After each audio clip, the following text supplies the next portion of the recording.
Bonjour, nous sommes le mardi 21 avril 2026 et le sujet est la péninsule ibérique, les régularisations et l'espace Schengen.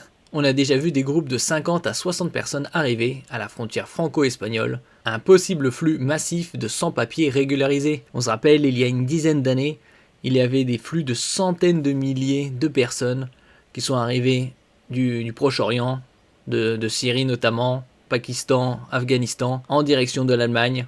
L'Allemagne avait dit c'est seulement 800 000, c'était 1,5 million, 2 millions de personnes. C'était à l'époque de Mama Merkel. La régularisation de 500 000 sans-papiers en Espagne suscite des inquiétudes de l'autre côté de la frontière en France. Certains redoutent des arrivées massives alors que de tels mouvements sont déjà observés sur place. Un phénomène rendu possible par l'appartenance des deux pays à l'espace Schengen. Une fois qu'un pays a régularisé les sans-papiers, ils peuvent voyager à travers toute l'Union européenne. N'oubliez pas de vous abonner pour plus de news nationales, européennes et internationales sur ce monde dans lequel nous vivons.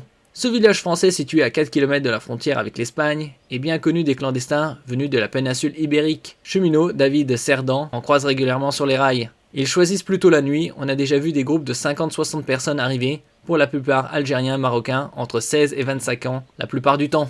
Voyager dans tout l'espace Schengen. L'Union Européenne, c'est 27 pays. Des hommes jeunes, comme ce Malien sans papier basé en France, qui s'apprête, lui, à faire le trajet inverse, attiré par ce qui se passe en Espagne. Je suis en France depuis 2008, je n'ai pas de papier français et honnêtement, c'est très dur d'en avoir. Donc je vais aller en Espagne pour tenter ma chance, confie-t-il. Mais pour obtenir ces papiers espagnols, il faut justifier de 5 mois de présence sur place. Il affirme néanmoins avoir trouvé une solution. Mon ami est en Espagne, il va me donner le papier espagnol, car on peut voyager avec. Voyager dans tout l'espace Schengen, au nez et à la barbe des autorités françaises, qui n'auront plus le droit d'intercepter les personnes régularisées, y compris celles qui auraient fraudé. On se rappelle, comme je l'avais dit précédemment, il y a une dizaine d'années, à l'époque de Mama Merkel, Angela Merkel, en 2015-2016, un afflux d'1,5 million, 2 millions de personnes, alors qu'ils avaient dit qu'il y en avait 800 000.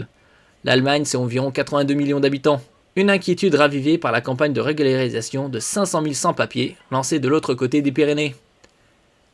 Merci pour votre écoute et à la prochaine.